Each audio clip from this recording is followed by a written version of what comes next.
یہ پروگرام ہو رہا ہے، انشاءاللہ یہاں کے لوگ مل کر کے اس مسجد کی تعمیر بھی کریں گے اور انشاءاللہ اس مسجد کو انشاءاللہ آباد بھی کریں گے، آباد کریں گے انشاءاللہ۔ ذرا ہاتھ اٹھا کر کہیے انشاءاللہ۔ حسین لڑتے رہتے ہیں جب تک کہ گردن کٹ نہیں جاتی۔ اے دین کے غدار بلاؤں کیا عمر کو، اے دین کے غدار بلاؤں کیا عمر کو، کر دیں گے تڑی پار بلاؤں کیا عمر کو، اے دین کے غدار بلاؤں کیا عمر کو، کر دیں گے تڑی پار بلاؤں کیا عمر کو۔ ہر بار کا جھگڑا مٹ جائے گا اس بار، اس بار سے اس بار بلاؤں کیا عمر کو، اس بار سے اس بار بلاؤں کیا عمر کو۔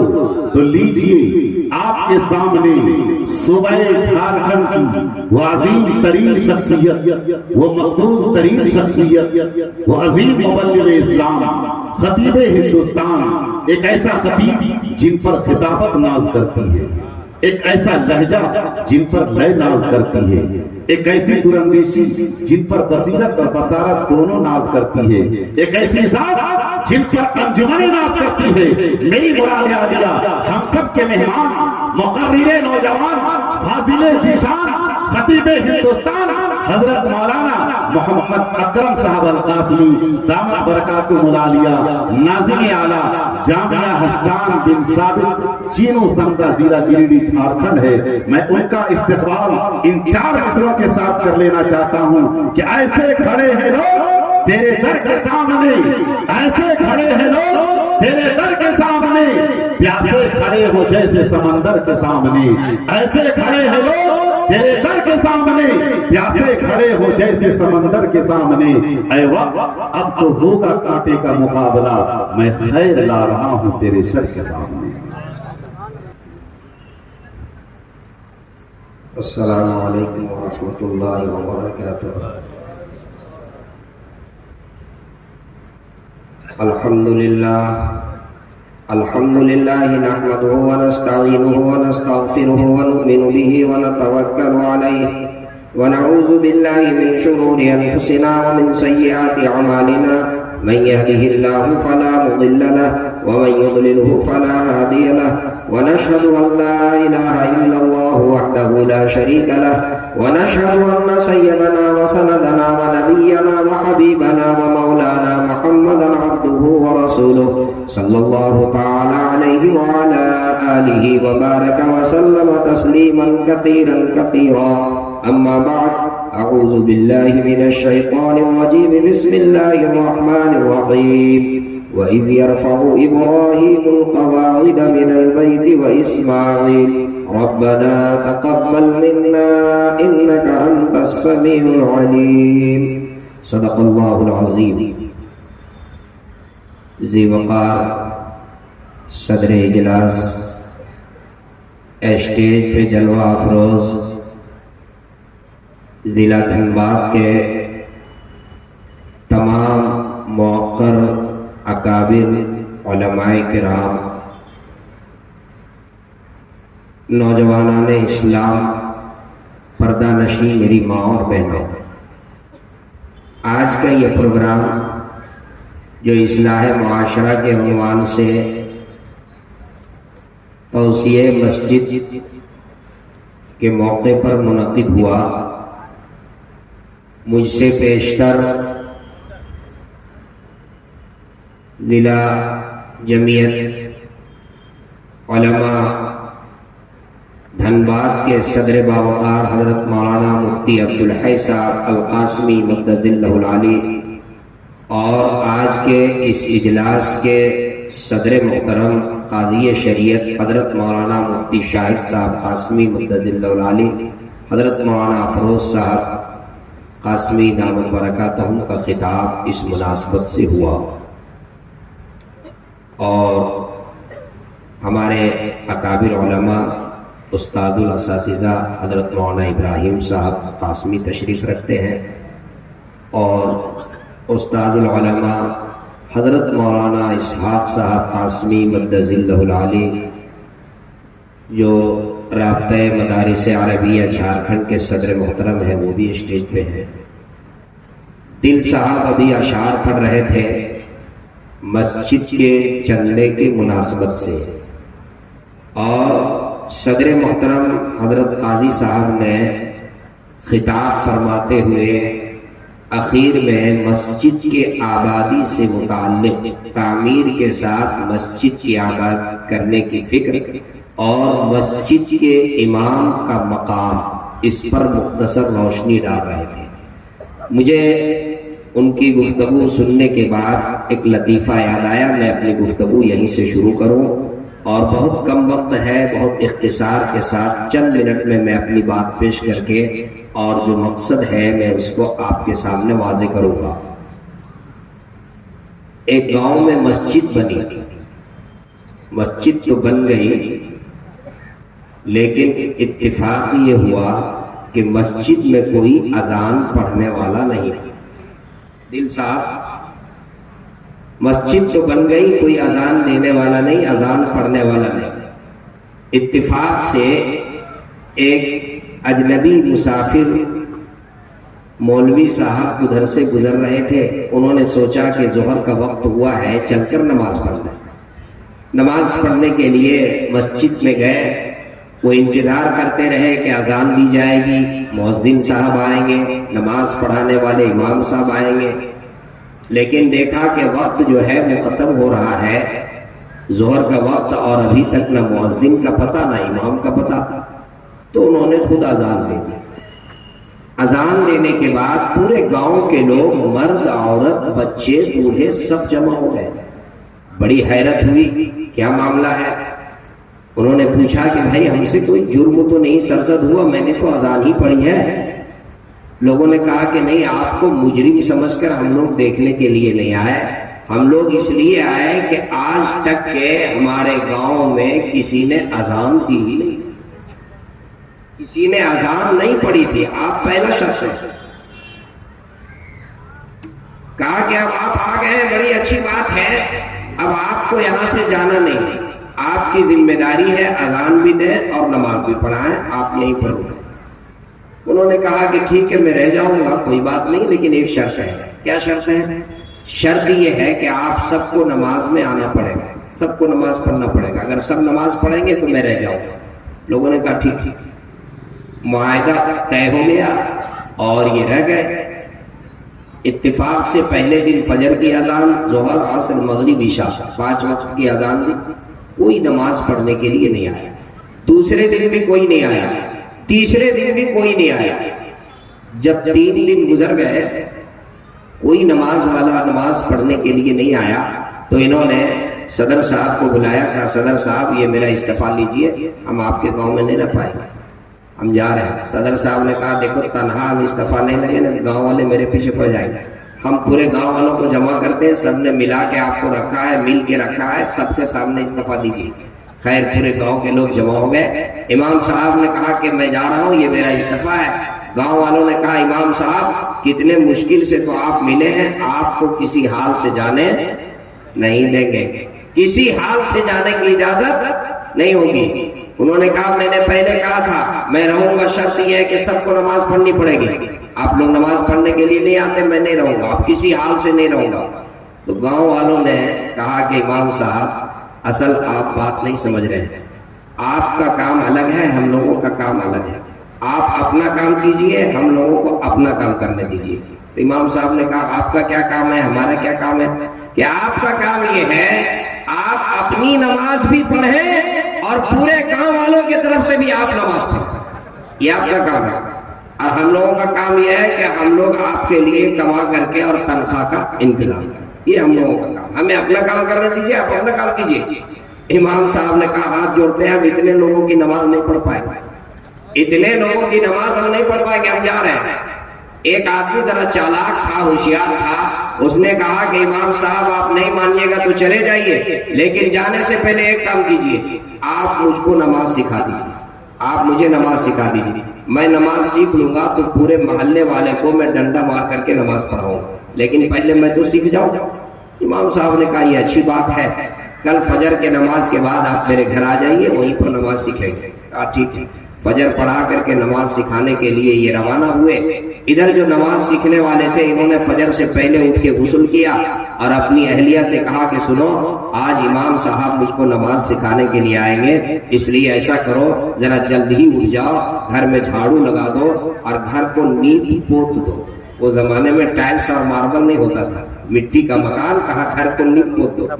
بیگم جلدی اٹھ کر کے فجر سے پہلے جھاڑو لگا کر نیٹ پوت کے رکھ دی۔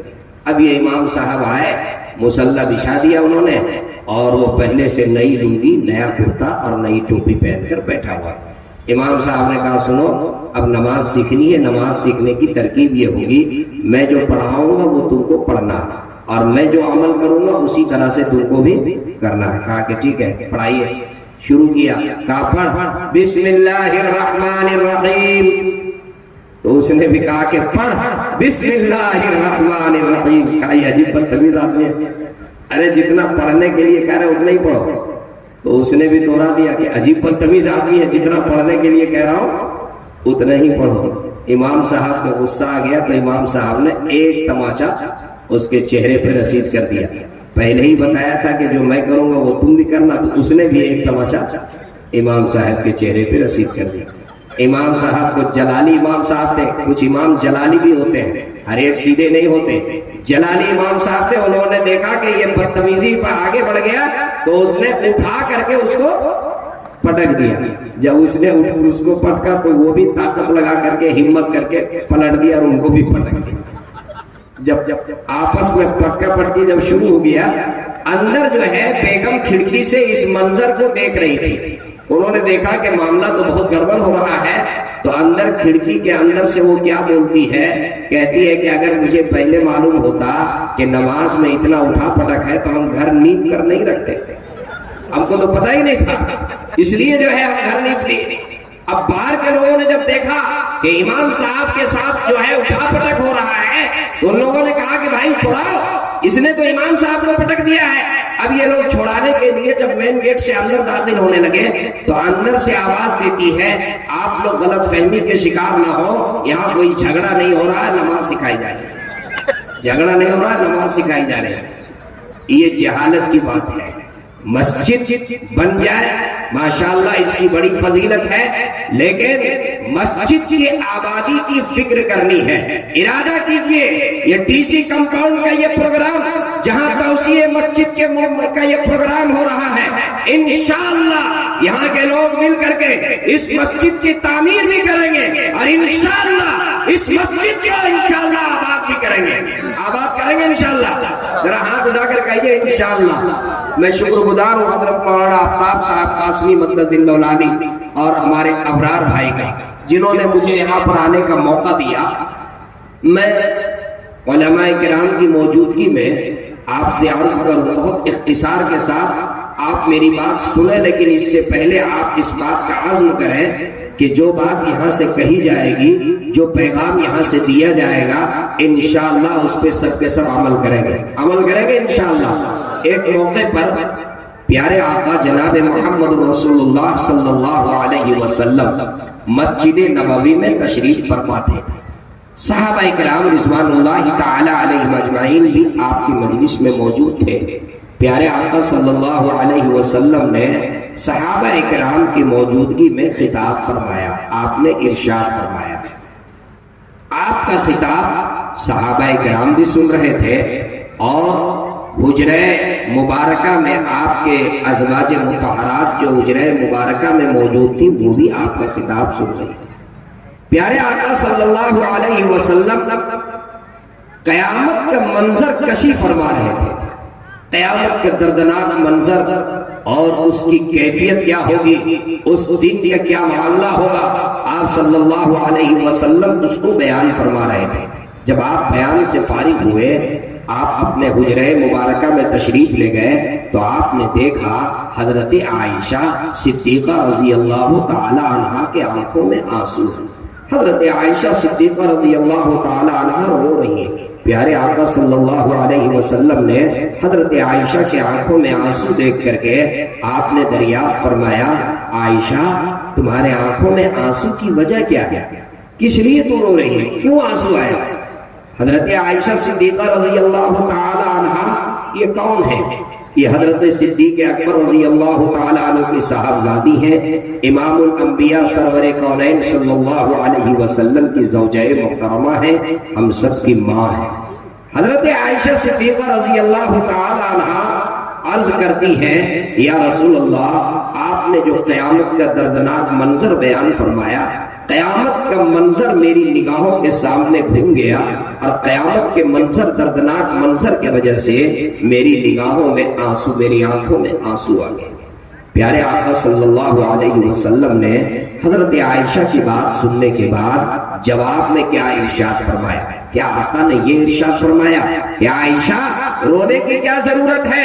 تمہیں گھبرانے کی کیا ضرورت ہے؟ تمہیں پریشان ہونے کی کیا ضرورت ہے؟ تم تو صدیق اکبر کی بیٹی ہو، تم تو امام الانبیاء کی بیوی ہو، تمہیں پریشان ہونے کی کیا ضرورت ہے؟ آقا نے یہ نہیں فرمایا، بلکہ آقا نے کیا فرمایا؟ آقا نے فرمایا کہ ہاں عائشہ، قیامت میں 3 ایسے موقع ہوں گے جس میں ہر ایک کو اپنی فکر ہوگی، نفسی نفسی کا عالم ہوگا، کوئی کسی کا پرسان حال نہیں ہوگا۔ عائشہ، وہ قیامت میں 3 ایسے موقع ہوں گے جس میں ہر ایک کو اپنی فکر ہوگی، کوئی کسی کا پرسان حال نہیں ہوگا۔ والدین اپنی اولاد کی خبر گیری نہیں لیں گے، والدین والدین کی خیریت معلوم کرنے کے لیے روادار نہیں ہوں گے۔ وہ والدین جو اپنی اولاد کے لیے پوری زندگی محنت کرتے ہیں، پوری زندگی اپنی اولاد کے لیے تگ و دو کرتے ہیں، پوری زندگی اپنی اولاد کے لیے کماتے ہیں، اپنی اولاد کی زمین، اپنی اولاد کا مکان، اپنی اولاد کی دکان، اپنی اولاد کی جائیداد، اپنی اولاد کے بیلنس کے لیے کبھی کبھی حلال اور حرام میں بھی تمیز نہیں کرتے۔ علماء کی موجودگی میں بیان کر رہا ہوں، جو والدین اپنی اولاد کے لیے ایسی دنیا میں محنت کر رہے تھے، کل قیامت کے دن جب میدان محشر برپا ہوگا، اولین اور آخرین کا اجتماع ہوگا، وہاں کالا بھی ہوگا، گورا بھی ہوگا، امیر بھی ہوگا، غریب بھی ہوگا، دولت والا بھی ہوگا، فقیر بھی ہوگا، دھنباد والا بھی ہوگا، جھارکھنڈ والا بھی ہوگا، ملک ہندوستان والا بھی ہوگا، پوری دنیا کے لوگ ہوں گے۔ وہاں پر جب اولاد کی ملاقات اپنے والدین سے ہوگی، وہ اولاد اپنے والد کی خیریت معلوم کرنے کے لیے روادار نہیں ہوگی، وہ اولاد اپنے والد کی خیریت بھی معلوم کرنے کے لیے تیار نہیں۔ جس اولاد کے لیے آج ہم اپنا پیسہ خرچ کرنے سے ترک کرتے ہیں، جس اولاد کے لیے ہم اپنا بنگلہ 50 لاکھ کا بنا رہے ہیں، جس اولاد کے لیے ہم کروڑوں کی زمینیں خرید رہے ہیں، آپ پوچھ لیجیے علماء کی موجودگی میں میدان محشر میں جب نفسی نفسی کا عالم ہوگا، وہ اولاد اپنے والدین کی خیریت بھی معلوم کرنے کے لیے تیار نہیں۔ ان کے پاس اتنی مہلت نہیں، ایک نیکی کی ضرورت پڑ جائے گی، وہ اولاد ایک نیکی دینے کے لیے تیار نہیں ہو۔ پیارے آقا صلی اللہ علیہ وسلم نے یہی تو ارشاد فرمایا۔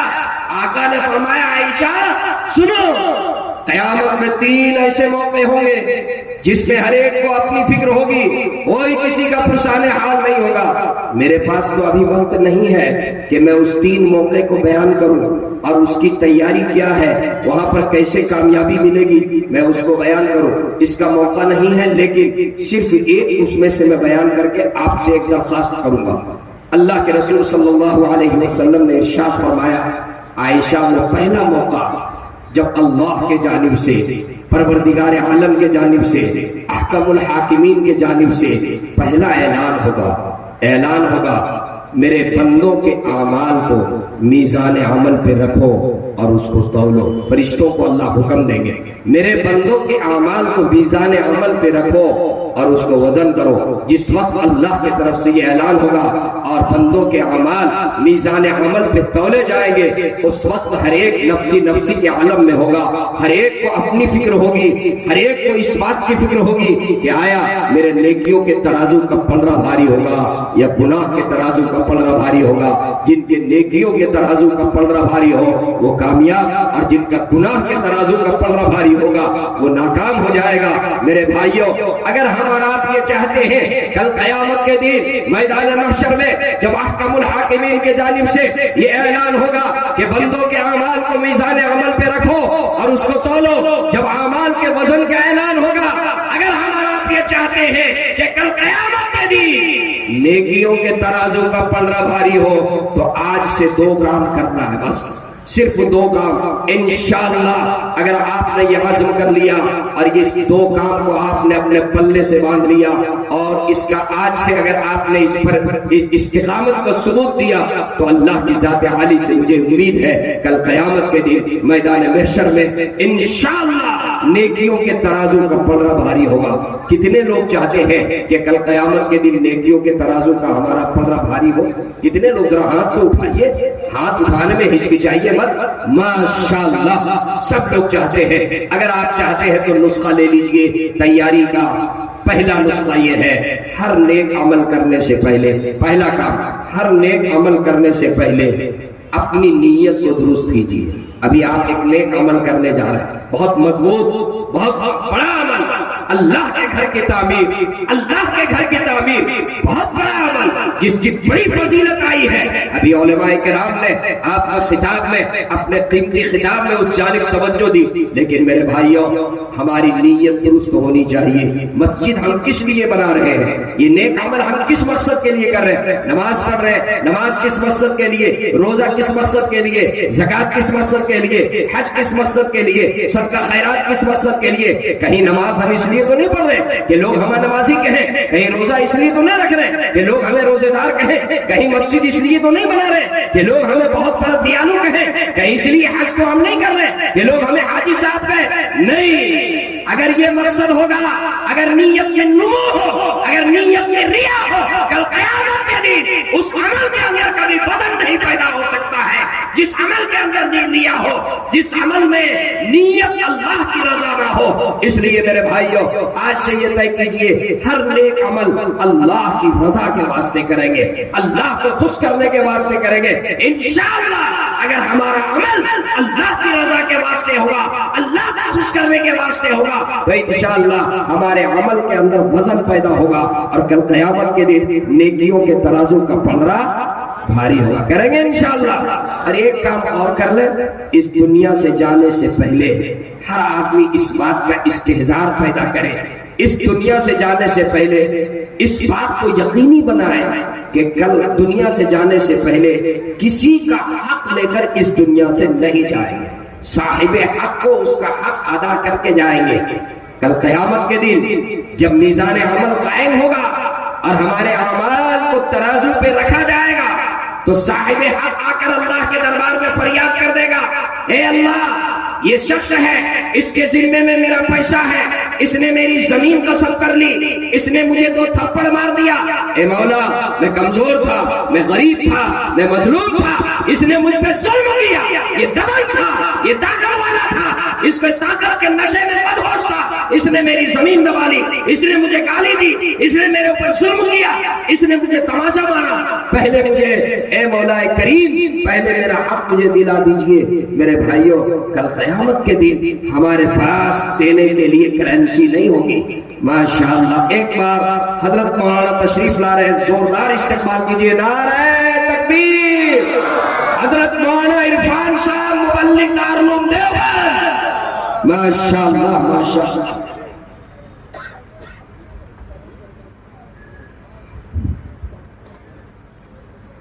حضرت تشریف لے آئے ہیں، انشاءاللہ میں اپنی بات کو بہت اب مختصر کر کے اور آپ سے درخواست کروں گا تاکہ حضرت کا خطاب ہو سکے، آپ حضرات تشریف رکھیں۔ ماشاءاللہ ماشاءاللہ ماشاءاللہ۔ تو میں نے یہ عرض کیا آپ اس بات کا عزم کیجئے کہ انشاءاللہ یہ 2 بات ارادہ کیجئے، انشاءاللہ ہر عمل اللہ، ہر نیک عمل اللہ کی رضا کے واسطے کریں گے اور اس دنیا سے جانے سے پہلے صاحب حق کو اس کا حق دے کر اس دنیا سے جائیں گے۔ کریں گے ایسا انشاءاللہ؟ ماشاءاللہ ماشاءاللہ۔ حضرت مولانا تشریف لے آئے۔ اب میں آپ کی خدمت میں ایک بات عرض کروں، مسجد یہ کہاں بنتی ہے؟ کہ ہر جگہ مسجد بنتی ہے؟ مسجد کس زمین پہ بنتی ہے؟ مسجد اس زمین پر بنتی ہے جس زمین کا انتخاب مسجد کے لیے اللہ کرتا ہے، جس زمین کو اللہ چن لیتا ہے مسجد کے لیے اس جگہ پہ مسجد بنتی ہے. ذرا میرے طرف توجہ کیجیے, کڑھائی آنے دیجیے, ادھر توجہ کیجیے. مسجد اس جگہ بنتی ہے جس جگہ کا انتخاب اللہ رب العزت اپنی مسجد کے لیے, عبادت کے لیے جس جگہ کا انتخاب کرتے مسجد کے لیے, اس جگہ پہ مسجد بنتی ہے. اور سنیے, کیا مسجد میں سب کے پیسے لگتے ہیں؟ رکھ دیجیے ماشاءاللہ, ادھر ہی رکھیے, رکھ دیجیے. مسجد میں سب کے پیسے لگتے ہیں. آپ لوگ کہیں گے مولانا یہ کیسا سوال کر رہے ہیں, پیسہ جو دے گا اس کا پیسہ لگے گا. ہاں, مسجد میں اسی کا پیسہ لگتا ہے اللہ جسے توفیق دیتا ہے. مسجد میں کس کا پیسہ لگتا ہے؟ اللہ جسے توفیق دیتا ہے اسی کا پیسہ مسجد میں لگتا ہے. ورنہ بہت سے لوگ ہیں کروڑوں روپے کے مالک ہیں, اربوں روپے کے مالک ہیں, لیکن ان کے نام اعمال میں کوئی ایک مسجد نہیں ہے, کوئی ایک مسجد نہیں ہے. تو مسجد اس جگہ زمین پہ بنتی ہے جس زمین کو اللہ اپنی عبادت گاہ کے لیے قبول کرے, اور اس کے پیسے سے مسجد بنتی ہے جس پیسے کو اللہ تبارک و تعالیٰ جس شخص کو اس کی توفیق دے. اللہ ہم سب کو مسجد میں حصہ لینے کی توفیق مرحمت فرمائے. سعودی عرب کا مجھے ایک واقعہ یاد آیا, میں اس کو آپ کی خدمت میں پیش کر کے اور آپ سے درخواست کر دوں. مسجد, وہاں پر ایک خاندان ہے, اس خاندان والوں نے بہت مسجدیں بنائی, ہزاروں نئی مسجدیں انہوں نے بنائی.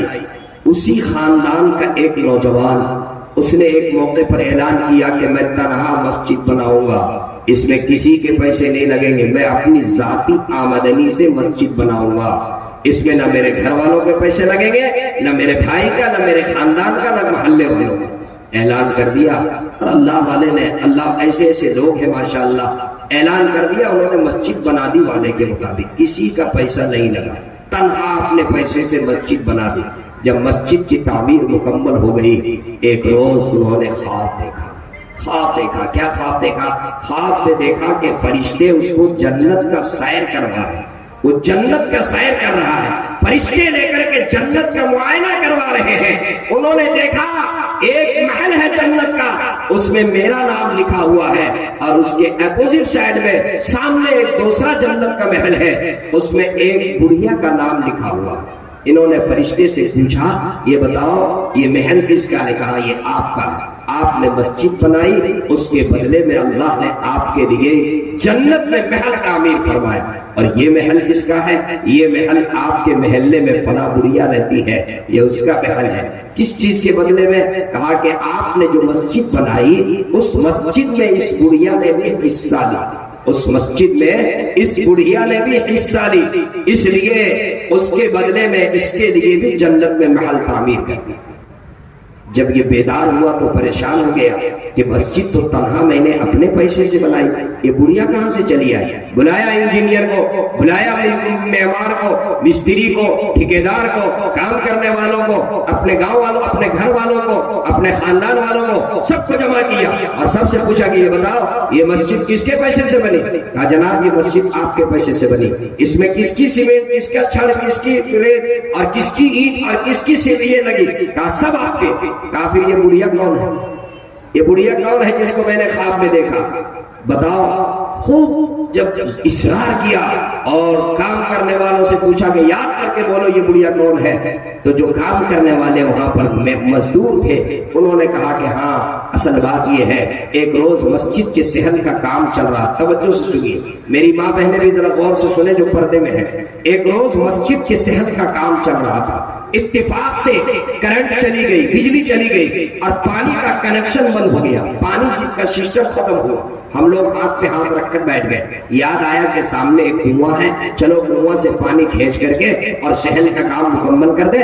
جب کنواں گئے پانی کھینچنے کے لیے, ڈول اور رسی پڑی ہوئی تھی, جب ڈول اندر ڈالے تو رسی ٹوٹ گئی اور ڈول نیچے چلا گئی. اب ہم لوگوں کے پاس نہ کوئی رسی تھی نہ کوئی ڈول تھا, بجلی نہیں, پانی کا کنیکشن بند, ہم لوگ ہاتھ پہ ہاتھ رکھ کر بیٹھے ہوئے تھے. اسی درمیان ایک بوڑھی گزر رہی تھی, اس نے پوچھی بیٹا کیا بات ہے, کام کیوں نہیں کر رہا, کیوں نہیں کام ہو رہا ہے؟ تو بتایا کہ خالہ اصل بات یہ ہے بجلی چلی گئی, پانی بند ہو گیا اور رسی ٹوٹ گئی, ڈول نیچے, ہمارے پاس برتن نہیں, رسی نہیں, اس لیے بیٹھے. بڑھیا گھر گئی اور اپنے گھر سے ایک رسی اور ڈول لا کر کے دی.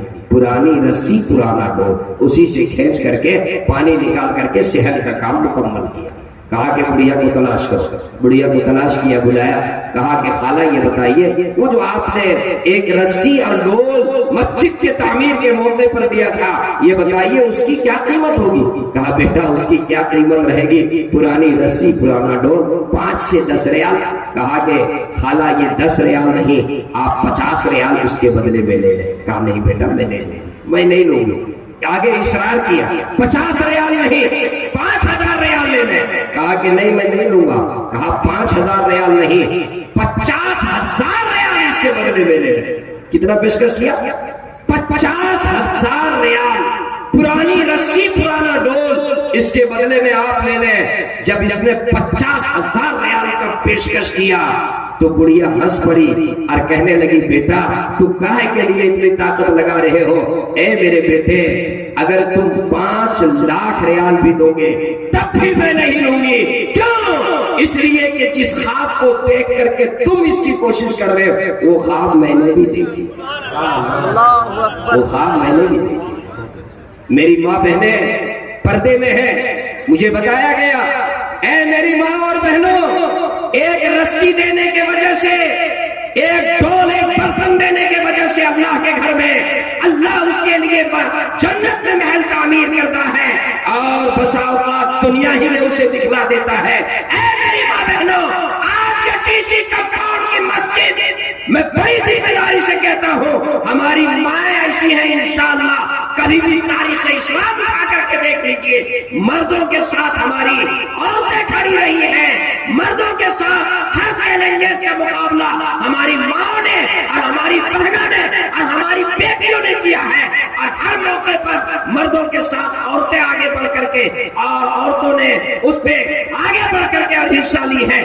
مجھے امید ہے یہ ٹی.سی. کمپاؤنڈ کے مسجد میں جب میں اعلان کروں گا چندے کا تو ہماری کوئی ماں ایسی ضرور ہوگی، کوئی بہن ایسی ضرور ہوگی، کوئی بیٹی ایسی ضرور ہوگی جو اپنے گلے کا ہار پیش کر دے گی ٹی.سی. کمپاؤنڈ کے لیے، اپنے پاؤں کا پازیب پیش کر دے گی، اپنے ہاتھ کا کنگن پیش کر دے گی، اپنے کان کا پھول پیش کر دے گی، اپنے ناک کا نتھ پیش کر دے گی اللہ کے گھر کی تعمیر کے لیے۔ اے میری ماں اور بہنوں میں بڑی ذمہ داری سے کہتا ہوں اگر آپ کے پاس 4 زیور ہے آپ نے ایک زیور اللہ کے گھر کے لیے دے دیا، میں بڑی ذمہ داری سے یہ کہہ رہا ہوں کل قیامت کے دن آپ کو تصور سے زیادہ عمدہ ہیرے اور جواہرات سے اللہ تعالیٰ نوازے گا۔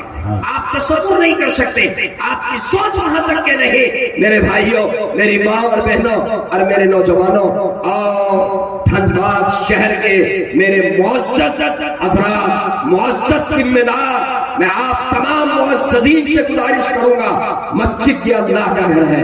ہر ایک مرتبہ جب کہیں مسجد بن جاتی ہے صبح قیامت تک کے وہاں مسجد، اور یہ مسجد ہی تو وہ جگہ ہے جہاں پر ابھی دل صاحب شعر پڑھ رہے تھے کہ روز جنت بکتی نہیں ہے، ابھی دل صاحب پڑھ رہے تھے کہ مؤذن اذان دیتا ہے نام پکار کر کے نہیں دیتا۔